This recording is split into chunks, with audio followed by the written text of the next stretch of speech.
Billy Collins, our speaker, has made an art, perhaps almost a spiritual practice, of exploring life's particularities in his poetry and encouraging others to try for themselves.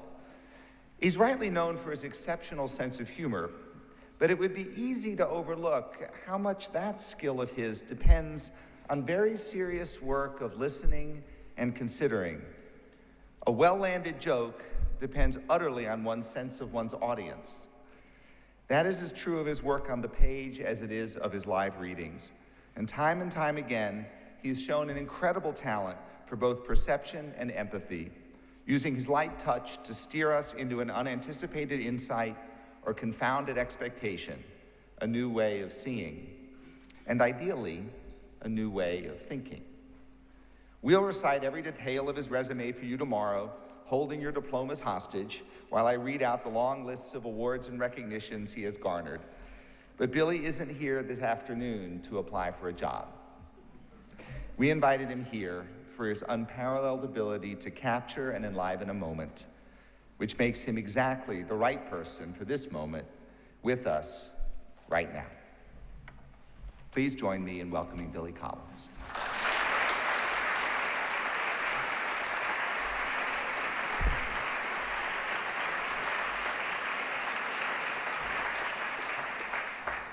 Thank you very much, President Falk, and it's great to be with you and to see the assembled hope for the future here. I don't want to put too much pressure on you, but I want to start by saying three quick things. First of all, it is a great honor to be here with you and to perform this service. Number two, I'm going to squeeze in a few poems. Don't even think about leaving. Even if you're by the door there. And third, this will consume about 16 minutes of your life. It's going to be a finite experience. So, when I was Poet Laureate, and that's one of my favorite ways to begin a sentence, so I'll start all over again. When I was Poet Laureate, I was on the road a lot, giving readings at colleges and schools. And I want to tell you about one reading that I gave at a prep school in Los Angeles. I need to remind you of the time. It was around 2001, 2002. And our country, as it sort of is today, it was in a nervous and fearful mood. The attacks of 9/11 occurred just a few months after I was appointed Poet Laureate, and my term continued through the run-up to and the beginning of the Iraq War. George W. Bush was president, uncertainty was in the air. That's the background. So after my talk at this prep school, students could come up and have their books signed. One of them looked very serious, troubled, concerned as he waited online.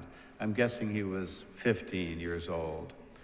When he got to the front, he said, "So you're the Poet Laureate, right?" And I said, "Yes." And he said, "Of the whole country, huh?" I said, "Yeah." He said, he was thinking hard, "So how many people would have to die before you became president?"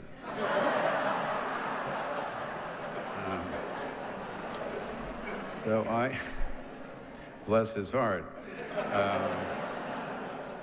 I told him I was not in the line of succession. He looked disappointed. And I signed his book and he turned to go. But I stopped him and I started counting and I said, well, if I were in the line of succession, about 254, this did not cheer him up. He left discouraged, but he left me flattered that someone, even a 14 or 15-year-old boy, considered me presidential material. Later, and by later I mean a few seconds, I realized that I would not make a very good president, too many meetings for one thing, nor could I think of any poet I knew who would be a good fit in the White House. Maybe William's own Lawrence Rabb. At least I could picture him pardoning a turkey every Thanksgiving. And I mean that as a compliment. But generally, poets are to politicians as water is to oil. The political mind and the poetic mind work in very different ways. When Henry James asked W.B. Yeats to write a political poem about the war, he responded with a poem called On Being Asked for a War Poem. Fair enough. The poem begins, I think it better that in times like these, a poet's mouth be silent, for in truth, we have no gift to set a statesman right. End of quote. Statesmen rarely listen to poets. They prefer listening to other statesmen, that is, people who speak their language. Politicians use rhetorical language to persuade voters, plus charm and guile to win over their peers. But the poet's voice is smaller, quieter, personal, and more intimate. The poet speaks in images, the picture language of things. And the poet asks nothing of you except that you finish reading the poem. Yeats' little poem continues and ends this way. He has had enough of meddling who can please a young girl in the indolence of her youth, or an old man upon a winter's night. End of quote. Yeats knows how to be inclusive, young and old, male and female, and he knows he's meddling with his audience. So let's not waste any time looking forward to the first poet president. It's hard enough to get a woman into the White House. I remember when I first read Shelley's Defense of Poetry, and he says in there that he calls poets the unacknowledged legislators of the world. I got out my highlighter and put unacknowledged in yellow. But earlier in the essay, Shelley admits the divide between poets and legislatures. He lines up the two groups across from one another under the banners imagination and reason. So I'm not trying to put a poet in the White House. I just think it would be a good idea to get some poetry into the White House and into everyone's house for that matter. And I want to tell you why. If one reads poetry for a long time, one cannot help construct out of that gathered experience a sense of poetry with a capital P, a creature made up of the cumulative force of many poems, let's even say the best poems. It doesn't take long to see that the creature called poetry has a kind of personality of its own. It has motifs, which we might think of as interests, and habits, which we might think of the forms of poetry, as well as obsessions and a number of bedrock values that it repeats insistently up and down the ages. All houses, whatever their color, and all people would benefit, I think, from allowing poetry to have an influence on their way of life. And that, for what it's worth, is my point, that poetry, taken as an aggregate, sets a good example for us, and particularly considering the year and the occasion for you, the graduating class of 2017. One of poetry's first desires is to bring us in closer contact with our subjectivities, our inwardness. If a novel wants to involve us with its characters, a poem wants us to get more involved with ourselves. Poetry wants to take us inward and downward into the stuff that makes up our sense of who we think we are, even though it might lead to a revelation of how wrong we've been on that matter. Picture the fiction writer looking in the windows of other people's houses. After all, to write a novel or a play requires some measure of interest in the lives of people other than yourself. Then picture the poet inside the house, looking out the window and telling us what he or she sees, and even what that might mean. The job description for a poet does not mention a consuming interest in the lives of others. In fact, if you're an only child, you're off to a flying start as a poet. Poetry leads to reflection, and reflection is the way the self becomes aware of itself. To have a close relationship with your inner self may be the most important and intimate affiliation you can develop in life. Poetry is interested in stimulating and solidifying that relationship. Many poets have come up with condensed definitions of poetry. Dante says poetry is things that are beautiful, things that are true, expressed in words that are beautiful. Charles Wright says Poetry is language that sounds better and means more. The dancing of an attitude is another definition of poetry, as well as meaning that moves. But the only foolproof definition of a poem I know belongs to Henry Taylor, who wrote, "A poem is an arrangement of lines whose length is determined by some principle other than that of the width of the page." I'm going to say that again. A poem is an arrangement of lines whose length is determined by some principle other than the width of the page. Poems come in lines. Poets could be called homo linearium.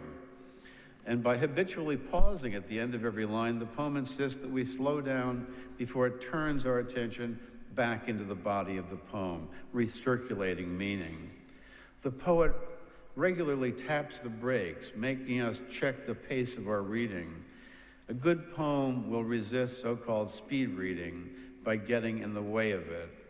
Slowing down is a rare thing in a world that is suffering what one cardiologist called the hurry sickness. But slowing down is just what poetry wants you to do. We wouldn't feel the deceleration when reading a poem if we lived at the pace of poetry, but we live at a faster pace in a culture driven by information technology aimed at combining speed and volume so that there's hardly a place to pause without effort, hardly enough time to distinguish what is valuable from what is trash. As one observer put it, we are not being subjected to a flood of information. We are being subjected to a flood of insignificance. In this flood, can you make it to the riverbank to slow down, stop, breathe, and take in the moment? Poetry encourages you to do that.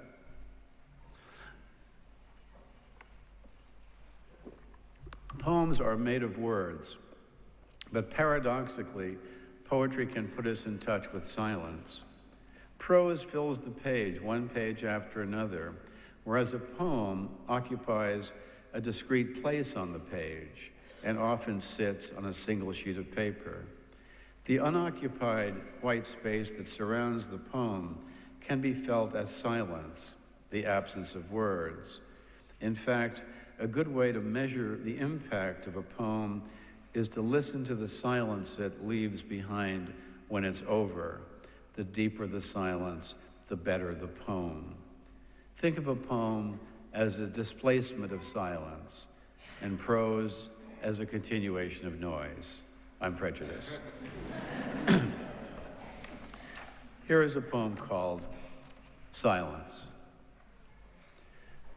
There is the sudden silence of the crowd above a player not moving on the field, and the silence of the orchid, the silence of a falling vase before it strikes the floor, and the silence of the belt when it is not striking the child, the stillness of the cup and the water in it, the silence of the moon, and the quiet of the day far from the roar of the sun, the silence when I hold you to my chest, the silence of the window above us, and the silence when you rise and turn away. And there is the silence of this morning, which I have broken with my pen, a silence that had piled up all night, like snow falling in the darkness of the house, the silence before I wrote a word, and the poor silence now. So poetry with a capital P advocates slowing down and silence. Both, we might notice, key elements in the contemplative life, as well as practices recommended by people from Buddhists to cardiologists, from reclusive monks to poets like myself. In the School of the Sacred Heart in San Francisco, where I visited a few weeks ago, many classes begin with 2 or 3 minutes of silence. A teacher told me that the students grow to value the experience of communal silence. It does more than cause a break in the school routine. It creates a space, an espacio, they called it, for inwardness, for doing nothing. So if you take slowing down seriously, you might actually reach a state of doing nothing, also highly recommended in a society which prizes doing several things at a time. Multitasking, we call it. The Buddhists have another name for it, monkey mind. What I'm asking you to think about is not thinking. I'm delivering a little call for slowing down, for quietness, for stopping by woods, for mental randomness and daydreaming. The kind of moment that Whitman captures in the opening lines of Song of Myself. I loaf and invite my soul. I lean and loaf at my ease, observing a spear of summer grass. Taking the time to do next to nothing can become an interesting part of your life. But let me assure parents that are here, I'm not suggesting this as a full-time way of life. Doing nothing is not a good career choice. We all recognize the virtues of industriousness and productivity that have made this country what it is.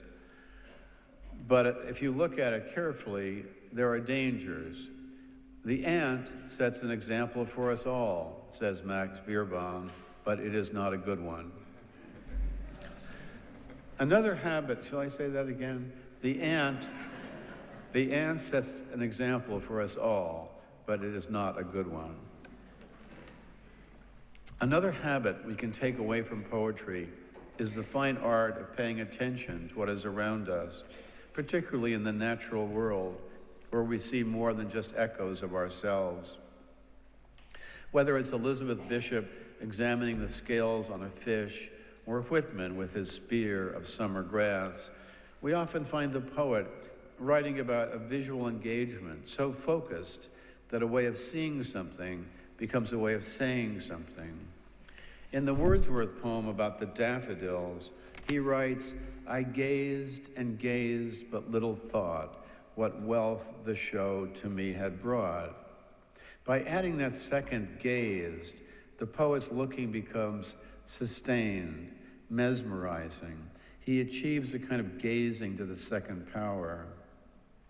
To follow the example of poetry means staying open to the gifts of sight and responding to them with moments of intense looking.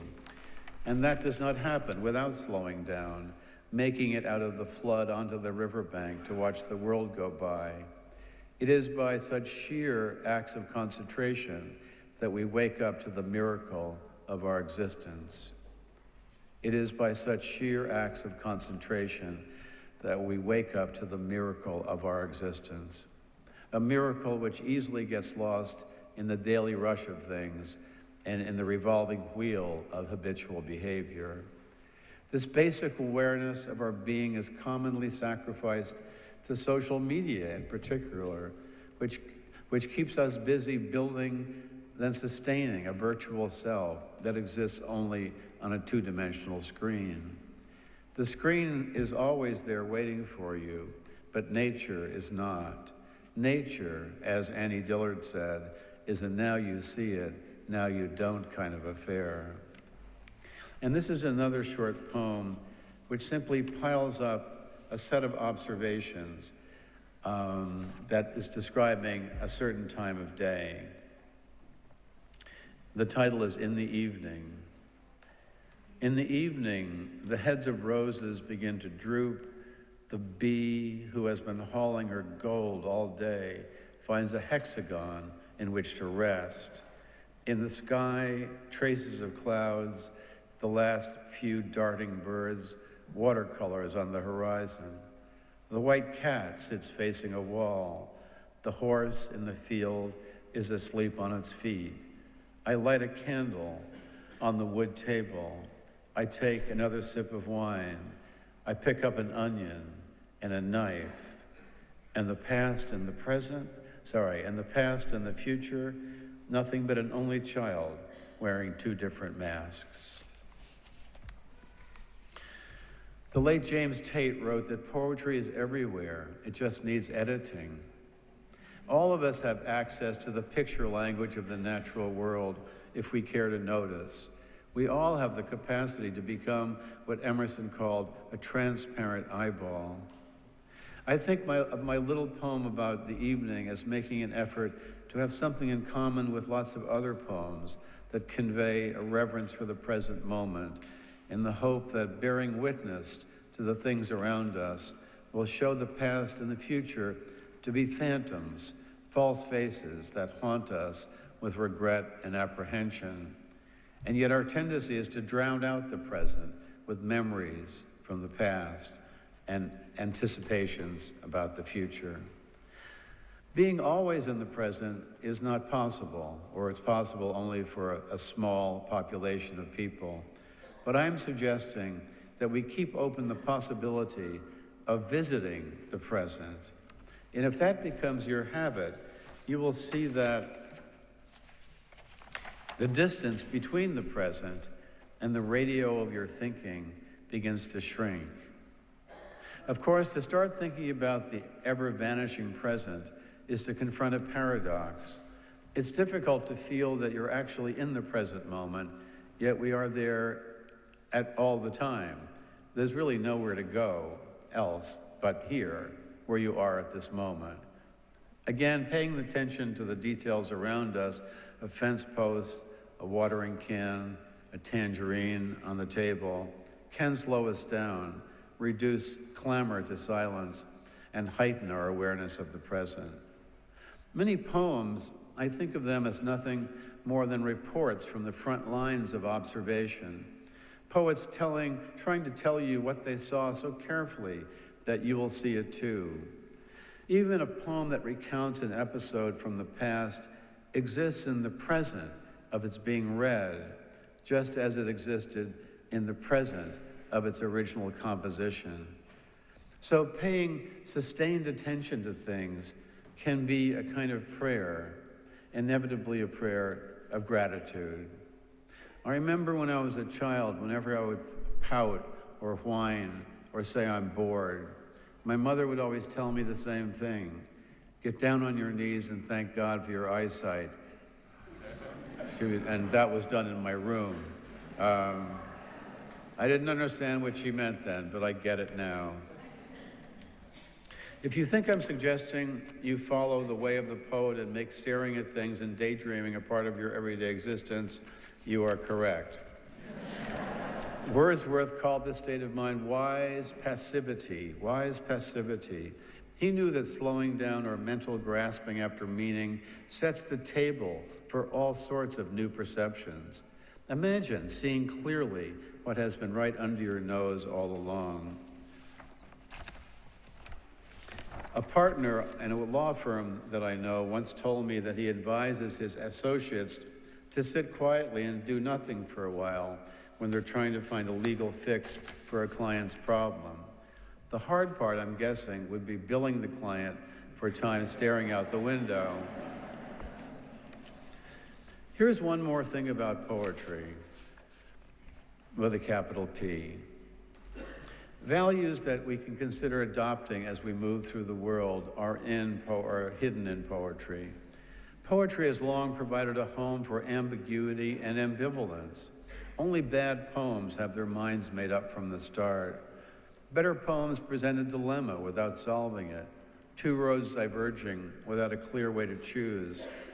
By avoiding simple answers, good poems provide an alternative to the reductionist trap of dialectical thinking, in which one side embraces the other in a grim dance of opposition, Republican versus Democrat, Christianity versus Islam, and countless standoffs on issues ranging from immigration to the environment.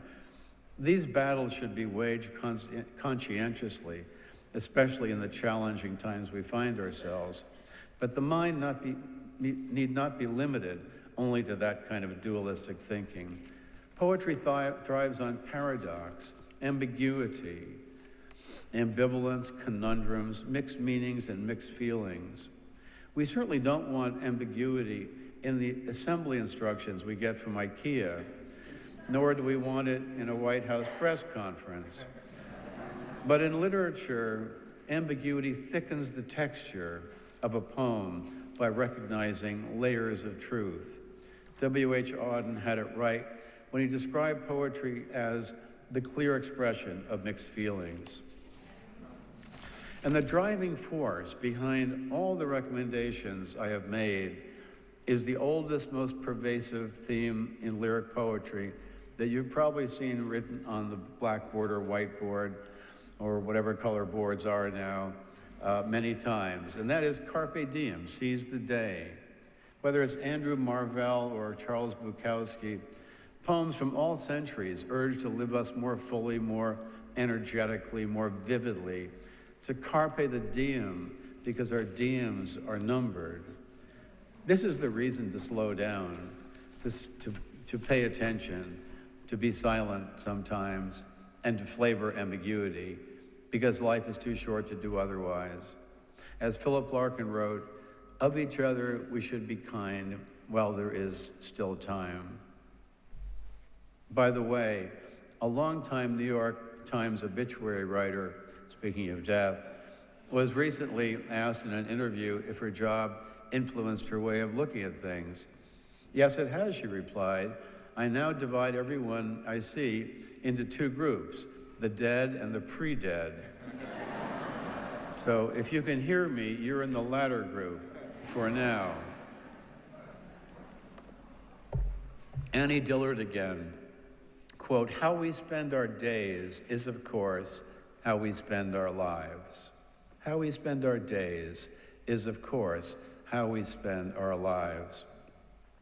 If you spend your days seeing life through the lenses of your own mortality, if you let yourself be blessed by the natural world, if you turn slowing down in silence into necessary pleasures, if you prefer ambiguity to pat answers, and if being alive in the world fills you sometimes with wonder and gratitude, then you will live a better life than you would if you did not do those things. That I can promise.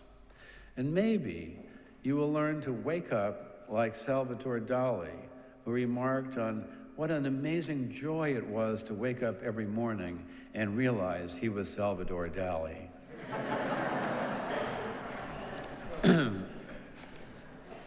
I'm going to end with a poem, but not before I wish you all good luck in your future. There'll be enough of that tomorrow. Your speaker will, I'm not sure what he'll say, of course, but he'll probably point out that the past is behind you and the future lies ahead. And that turned out to be true, actually. So I'll leave you with this poem.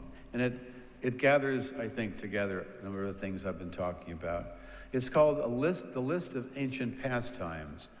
And it's sort of, you can think of it as a poem about how people entertain themselves before Facebook, or television, or lots of things. So we start in prehistory here. The list of ancient pastimes first must have come listening to the wind, or regarding the movements of animals, then monitoring the stars, and sometime after that, scrutinizing fire. But somewhere in there belongs watching the progress of a river from an elevated bank, studying the pooling near the edges, the way the smoothed or rippled currents divulge the secret contours of the unseen bottom, and the effects of skylight on the surface, all the elongated colors of the flow. Today it is my turn on the shore. I flatten the tall grass with my pacing. I lock my elbows and lean back, listening to the liquid rush. I scribble in a notebook, drink from a bottle of water, and I find a perfect stone and fling it out into the middle. And sometimes I see something being carried down, a cracked off branch, a bucket on its side in the late afternoon, or as the dusk gets heavy, the head of Orpheus bobbing along, singing softly to the overhanging vines, or the body of Ophelia held up in her voluminous outspread clothes, the light so faint now, it is difficult to tell if the red and yellow petals are embroidered into her gown or real, floating with her on the darkness of the water. Good luck.